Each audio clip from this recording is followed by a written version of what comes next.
Welcome to screencast number 1 for chapter 7. Now, sometimes students have a little trouble with rotational motion. We're used to thinking about things moving in a straight line. We've just spent a whole bunch of chapters talking about motion in a straight line, linear motion, or even collisions in a plane. But what about when things are moving in a curved pathway? And it's very common. For example, we know that the Earth rotates, so it's spinning on its axis. And we know that wheels of a car or motorcycle or truck or merry-go-round or lawnmower or whatever, the rotation of those wheels, they're going around their axle, which we could call their axis of rotation. So there's lots of motion where something is spinning around its axis. Think about gears, such as in a Swiss watch. So just like in linear motion, we had ideas of displacement and velocity and acceleration. So in rotary motion, motion that's moving around and around a central axis, we're going to have angular velocity instead of linear velocity, angular acceleration instead of linear acceleration, and we're going to introduce something called centripetal acceleration. And this math applies to all kinds of phenomenon, from the very, very small to the mid-range, like a car going around a circular racetrack, or a galaxy orbiting a common center, let's say a nearby black hole or something like that. So angular velocity and angular acceleration, again, you're used to linear displacement, regular velocity, regular acceleration. By regular, I mean in a straight line. And now we're going to be going about a central axis. In a car, of course, that we would think of that as being an axle. If these are planets or galaxies going around something that's in the very middle, it would be gravity that's holding them in place. Oftentimes, when we calculate the distance that something is moving in a circular pathway, we use the term a radian. And you know that there are 2 pi radians in a complete circle, which would be 360 degrees. And so if I divide both sides by 2, we know that pi times the radius is going to be 180 degrees. And a little bit later on, in fact, we'll do it right now, you can see that if we go ahead and decide in this equivalency here that if 180 degrees represents 1 pi, then x degrees is going to represent 1. What I'm trying to do here is to decide or calculate how many degrees in 1 radian. So if there's 180 degrees in pi radians, there's going to be x degrees in 1 radian. Solve the equation for x, and you get about 57.3 degrees. Now, several times in this chapter, your textbook is going to remind you that when you're doing your homework, and especially when you're doing your test, and really especially when you're taking the AP, if you're doing Physics 1 or AP Physics calculus based on mechanics, make sure you have your calculator in radians. Now, the first identity that we want to look at is this one here. The number of degrees in 1 radian is when the radius itself up here is the same length as this arc. If you were to straighten out that curved line, it would have the same strength, the same length as the radius. And so when those two are equal, we have 1 radian. Let's come over to the next page. Now, as long as we're talking about a rigid body, and this would be, for example, like a record player, if you even know what those are anymore, or a CD, some type of solid disk that's going to be rotating around a central axis, as opposed to, say, something that is a fluid, or maybe you have millions and millions and millions of BBs or something that are in a container that's rotating around like that. Those illustrations wouldn't apply here. It's got to be a rigid or solid body. When that's the case, all parts of that body rotate through the same angle at the same time. In other words, if we pick this particle right there, this part of the disk, and let's say there's a certain amount of time where it goes from there to there, this particle over there is going to go through the same number of degrees of spin in the same amount of time. It travels a greater distance because it's farther from the center, but it takes the same amount of time, t, for one close to the center to go from here to there, as it does from this, far away from the center axle, to go from there down to there. So all parts of the body rotate through the same angle, the same number of degrees. And that would make sense. You would expect that the outside, if it was going to do one complete circle, would take the same amount of time as the inside to go through one complete circle. A little bit farther on, let's talk about angular displacement. The displacement is going to be the difference in its position theta from where you ended up compared to where you started. And that change is going to be measured in radians. Just like we could say my change in displacement is my final position. My final position, which we could say, let's say it's in the x direction, subtracting the initial position. And that's my change in x, or my change in distance, if it's linear. So each point on the disk undergoes the same angular displacement, the same number of radians, and the same number of degrees, whether they're close to the center or as far away from the center as you can get on that rigid body. And so we can see that my change in my number of radians is going to be the change in s divided by the radius of this rigid body. Now, as you recall from linear motion, velocity was my first derivative, and acceleration was my second derivative of the motion. And the same thing is going to be true when we talk about angular velocity. Just like regular velocity was my change in displacement divided by my change in time, my angular velocity, and we're using the Greek letter omega, last letter of the Greek alphabet. Think of the verse in Revelation, he is the Alpha and the Omega. The average angular velocity is going to be my change in theta divided by my change in time. Even though there might be some variation between start and finish, we're just looking at the overall change in displacement, linear or rotary, divided by the overall change in time. And of course, not only can we talk about average angular velocity, we can talk about the instantaneous angular velocity at any point along the line. And whenever you see this idea of limit, you can also begin to think of derivative. Instead of using the triangle, you can use d theta and then d time.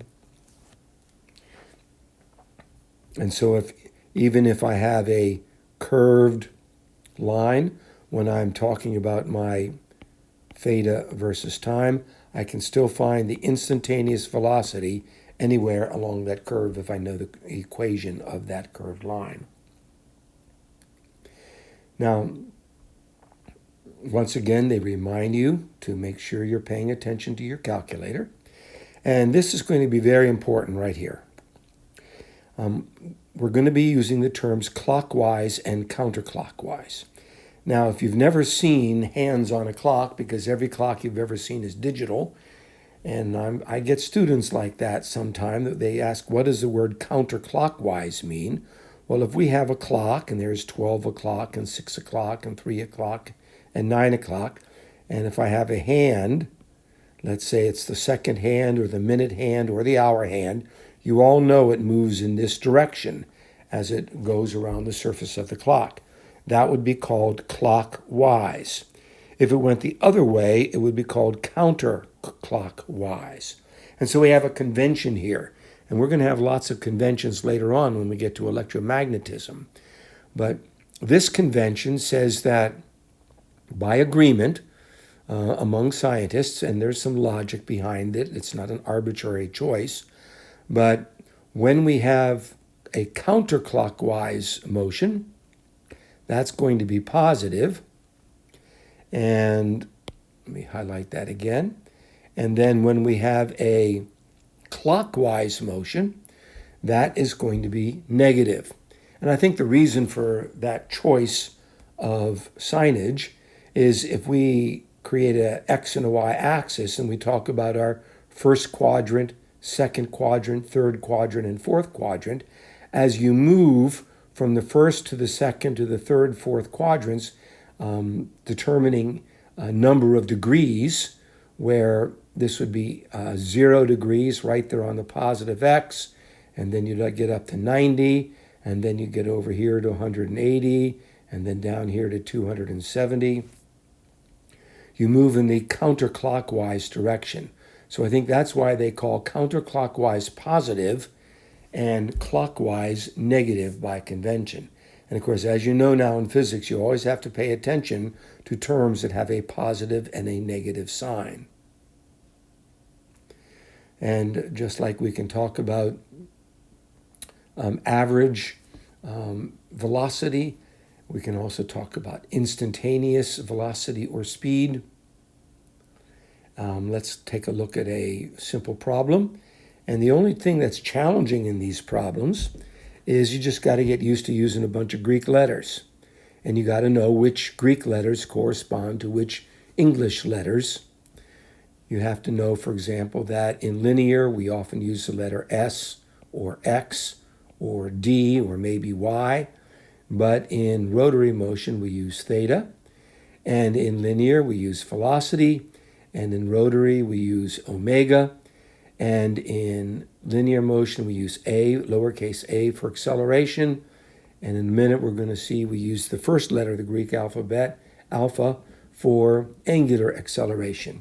And there's a lot more corollaries having to do with kinetic energy and momentum and impulse and so forth that you'll see a little bit later. The other thing you have to keep in mind is frequently you're going to be converting revolutions per minute into radians per second or vice versa. And dimensional analysis makes this very simple. You just have to pay attention and make sure you don't overlook that kind of conversion that is necessary. Just like when we are talking about forces, we are always converting grams into kilograms, for example, and we're always converting centimeters or kilometers into meters. Anytime that we're working with newtons or force or joules of energy, pay attention to your units. You have to have the units in the right form in order for the math to work out to give you the correct answer. So in this particular problem, we have the rotor of a helicopter turning with an angular velocity up here of 320 revolutions per minute. That's sometimes called RPM. And very often, if you buy something with an electric motor, it might tell you it's RPMs. Even a car engine, they pay attention to how many times that car engine is spinning as it makes the axle in the back or the front go round and round in a racetrack. And sometimes you'll see, instead of RPM, you'll see revolutions per minute. That's a common way to designate rotary speed, but we need it to be in radians per second. So the first question is express the angular velocity in radians per second. And that's not terribly difficult. we just take our 320 revolutions per minute and we multiply by 2 pi radians per revolution, so the revolutions cancel. And we multiply 1 minute over 60 seconds. We put the minutes in the numerator, so it'll cancel out the minutes in the denominator. And the only units left are the ones we want, radians per second. In part B of this problem, express the angular velocity in radians per second. And so, let's see, part B. I'm sorry, part B is over here. I started reading in the wrong place.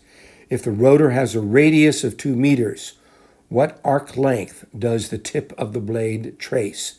The very edge of the blade, if this is the blade rotating around, we're talking about the tip of this blade as it's going around. That would be the arc length. Not the greatest circle in the world there. And we're going to be measuring that length in meters. And so we all know that velocity equals distance over time. So therefore, omega is going to equal change in theta over time. So we solve for change in theta. We put our radians per second from part A in there, and the 300 seconds, which is up here in the problem. And now we find that the change in radians is a little more than 10,000 radians, 1 times 10 to the 4th. And so therefore, when we want to find my change in displacement, we take advantage of this nice little conversion factor that delta S equals R delta theta. In other words, if you have linear and you have rotary and radians, you can convert back and forth between the two if you know the radius of the circle. And so we take the radius of the circle, 2 meters, and multiply by the radians, and now we have a distance, a linear distance. If you were to take that circle and stretch it out into a straight line, it would be a little more than 20,000 meters. Of course, that's a long distance, but then the helicopter blade is spinning very, very fast and covering the same distance over and over and over again, many, many times per minute. Part C, calculate the average velocity. And so when we want to find the average velocity, we can take our, and the problem we're doing, by the way, is the one way up here. The pilot opens the throttle, the angular velocity of the blade increases, and while rotating 26 times in 3.60 seconds. So we take our 26 revolutions, we convert it into radians for each revolution, so the revolutions cancel, and then we can take our 52 radians, divide by the amount of time it took to get there, and we see that our average velocity is 45 radians per second. Now at this point, I would say you should pause and do this quick quiz and then check the back of your book to see if you did it right. Now this picture up there with the bicycle wheel upside down, and the wheel is turning. You'll see that the wheel is turning clockwise like the hands of a clock. So it's moving, the designation would be negative. Clockwise is negative, counterclockwise is positive. And an object's average angular acceleration now, we think about acceleration. Acceleration would be the second derivative of a graph. If I have velocity divided by time, remember the first graph was distance divided by time, and I had a curve. And let's say the acceleration is changing. Velocity times time.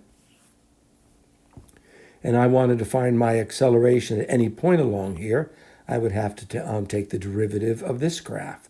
The second derivative of displacement over time, or the first derivative of velocity over time, which we technically call the second derivative.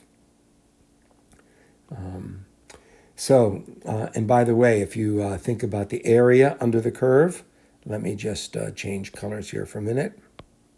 If we think about the area under the curve right there, you'll notice that we could take velocity times time, and we would need some constant in front of that, and that would be, we would integrate. We take the integral of the equation of that curved line in order to find the area under that, and the area would equal the total distance traveled, even though the velocity is changing because of acceleration. And just like velocity is the change, acceleration is the change in velocity over the change in time. So my angular acceleration alpha is the change in angular velocity over the change in time. And then in calculus, this would be d omega over dt. And again, negative sign means clockwise. So other than being unusual, something you probably didn't cover at all in first year physics, I'm almost positive you didn't, using the Greek letters, so far all of the definitions are the same, and therefore all of the kinematic equations, as you're going to see, will also be the same. Let's just take a note of this. When a rigid object, a solid object, rotates about a fixed axis, and a bicycle wheel would be a rigid object when you consider the axles and the wheel itself. Every portion of the object has the same angular velocity and the same angular acceleration. So if I draw a bicycle wheel here, and I put some axles in place, this part of the axle in, say, this much time when it moves from that position to where the arrow is, and this part way out here, they're going to go through the same angular displacement. They're going to have the same angular velocity. It's just that out here, you're going to go through a greater distance than you will in there. But your angular acceleration is going to be the same. It wouldn't make sense for different parts of a rigid body to have a different angular velocity or angular acceleration. Now, we're going to begin to look at tangential velocity and tangential acceleration compared to angular. And in a minute, hopefully we will get there. But please note that all those kinematic equations that you enjoyed so much way back in chapter 2, and then you use it again in 3 and 4 and a little bit in 5. We had those 3 equations. And remember, every equation could be simplified if your initial velocity was 0. And every equation could also be simplified if your acceleration was 0. So what you see here is the equation in its expanded form, in case the initial velocity is not 0, in case there is an acceleration. Well, remembering that v becomes omega, and remembering that your displacement, x, d, s, whatever you want to use, becomes theta in radians, not degrees now, and your acceleration becomes alpha. And so these equations are exactly the same as these equations right here in terms of their form and derivation.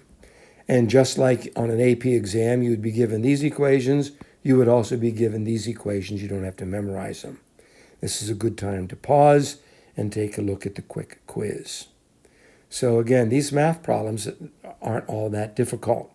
So we have a wheel rotating with a constant angular acceleration of 3.5 radians per second squared. You are given its angular velocity, and you're starting at time equals 0. And so the question says, through what angle does the wheel rotate? And so that's going to be theta, which is in radians in part A. And it even reminds you then to take those radians and convert them into revolutions. And then part B, it says, what is the angular velocity? So your angular velocity is going to be radians per second. And then in part C, what angular displacement in revolutions? While the angular velocity in part B doubles.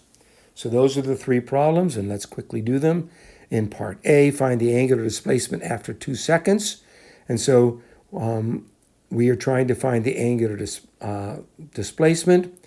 We are given the initial velocity, we are given the time, and we're also given the acceleration in the problem. The one variable we don't know is that. So we would choose the equation that has these variables, which is what they did. And now let's just plug and chug. Just plug in the numbers and grind out the math, making sure your answer is in radians. Now when we go to part B, what is the angular velocity? We're just converting that angular velocity. We have it in radians, and we're going to multiply by the fact that in every revolution there are 2 pi radians. And we're keeping this in 3 significant digits.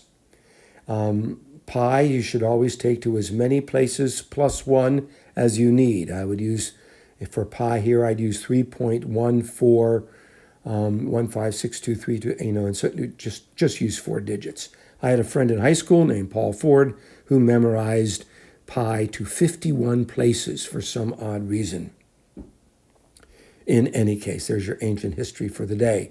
My radians are going to cancel out, leaving me my answer in revolutions. And then once I have that number of revolutions, I can substitute, I can use equation 7.7, and I can take my initial velocity, which we were given, and my angular acceleration, which we were given in my 2 seconds, and I can calculate the angular velocity of the wheel at 2 seconds. So if it's starting with at time equals 0, its angular velocity is 0. Was 2 radians per second. What's it going to be like 2 seconds later? Because of acceleration, it's all the way up to 9 radians per second. And then finally over here, what angular displacement in revolutions results during the time in which the angular velocity found in part B doubles. So when you double that, we're in this particular problem, we're trying to find theta. We are given the final velocity, which we calculated earlier. Whoops, there it is. We had the initial velocity. The initial velocity was 9 radians per second, and this is doubling it. This is where it gets doubled. You'll notice the 2 there. And this is going to equal 2 by derivation times acceleration, and we're going to be solving for delta theta. And when we plug in our numbers, we get 5.52 revolutions. Now, when we convert from angular velocity and angular acceleration into tangential velocity and tangential acceleration, we have some very nice identities to make that conversion. They simply involve using the radius, either multiplying or dividing by the radius, depending upon which direction you're going. So as we've said before, when you can find your linear displacement from the radians of angular displacement simply by multiplying theta by r. And it turns out that's the same down here. Down here, if we want to find my angular velocity from my linear velocity v is going to equal r times my angular velocity. Very helpful. And we're going to see it's the same thing for my acceleration. This is what I just wrote in green a second ago. And then when we come down and look at the acceleration down here, I'll let you go through the derivation if you want to. As long as our everything is measured in radians, we've got to remember it's got to be in radians for these identities to be true. My linear or tangential acceleration is simply my angular acceleration multiplied by the radius. And this is a good time to pause and take your quick quiz. Now here's an interesting application with the European Space Agency launch shuttle. It says, why is the launch area of the European Space Agency in South America and not in Europe? There's plenty of highly industrialized places in Europe. That's where that you could do this. But why do they go down all the way to the other side of the globe at the bottom, so to speak, and do this in South Africa? Well, it turns out that the northern part of South Africa is a lot closer to the equator than is Europe. And so because the Earth is spinning on its axis, you have a greater speed. Your tangential speed is much, much greater. And that gives you a little bit of extra oomph, if you will, to launch, to propel, to slingshot a satellite into space. That's why you would not do it at the North Pole, because at North Pole you would get no help at all from the spin of the Earth. Near the equator, you would get your maximum amount of help. So let's take a quick look at a compact disc.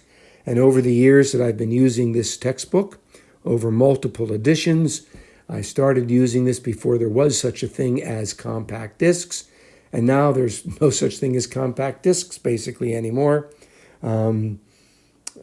which is kind of interesting. So the next edition might have to come up with some new problem, because students will say, what in the world is a compact disc? Anyway, we have 4 parts to this problem. The kind of information that we're given is that we want to start at rest. Initial velocity is 0. And then we're going to end up with a negative 31.4 rads per second, which of course means we're moving in the clockwise direction. Let me fix that. Clockwise direction.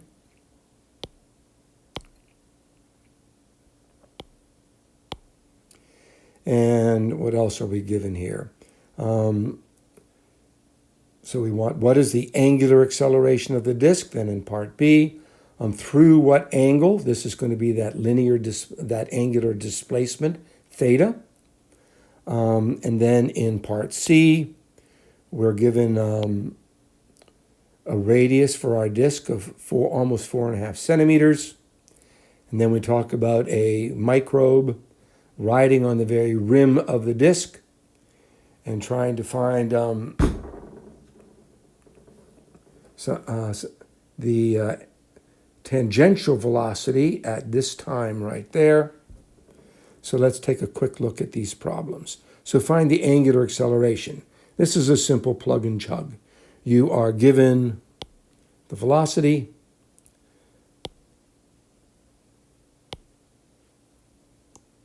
you were given the time, you just simply divide.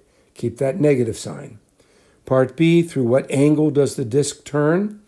Well, the disk is going to turn it's going to start at rest, and so you can see that this term here goes to 0, and it's going to be accelerated by this much right here, and that acceleration is going to last for that amount of time.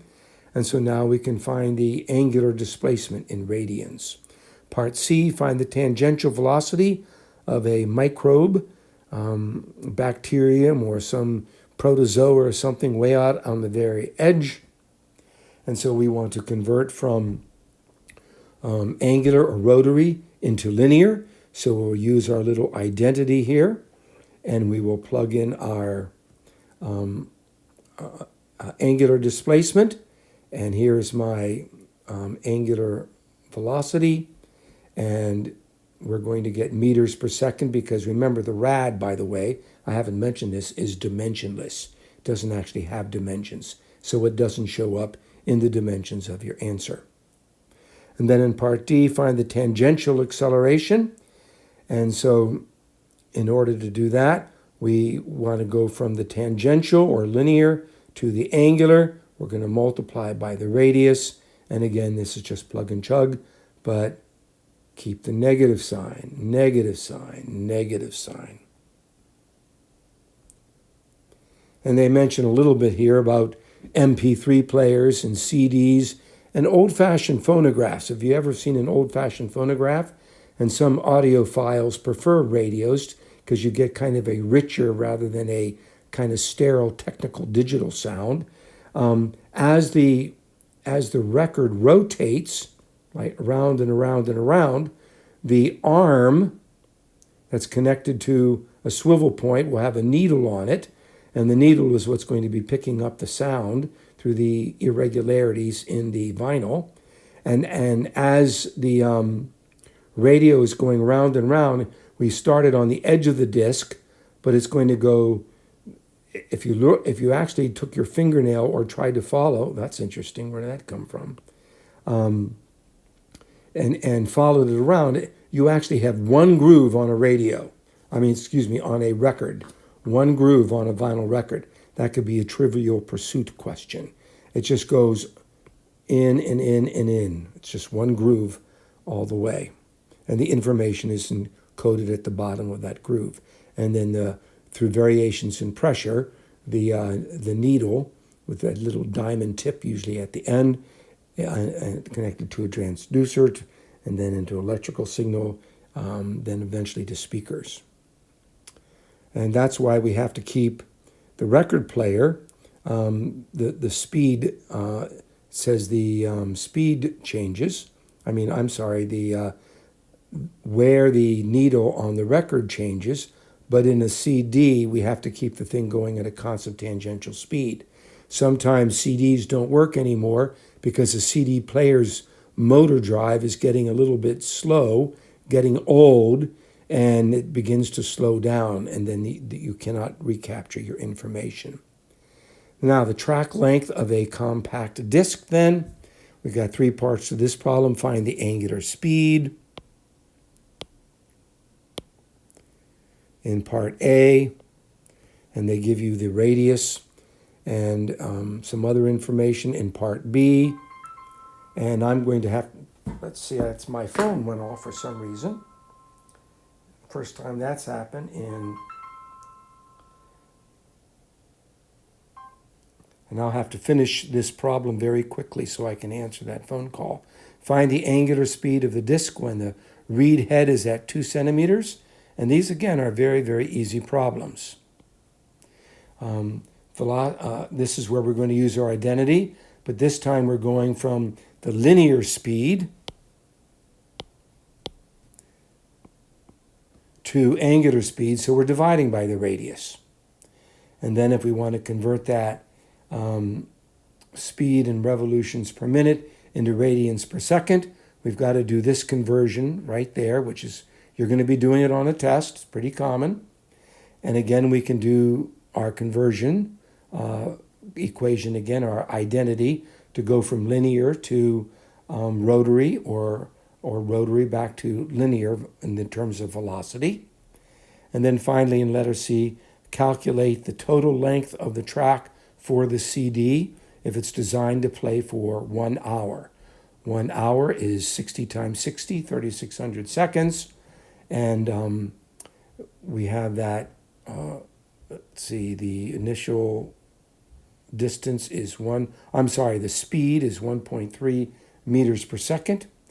And so when we multiply, the seconds cancel out and gives us the distance that must be traveled, and it's 4,700 meters. Of course, it's going to be spinning for an entire hour. We're going to stop there, and we're going to move into the area of centripetal acceleration and centripetal force next time.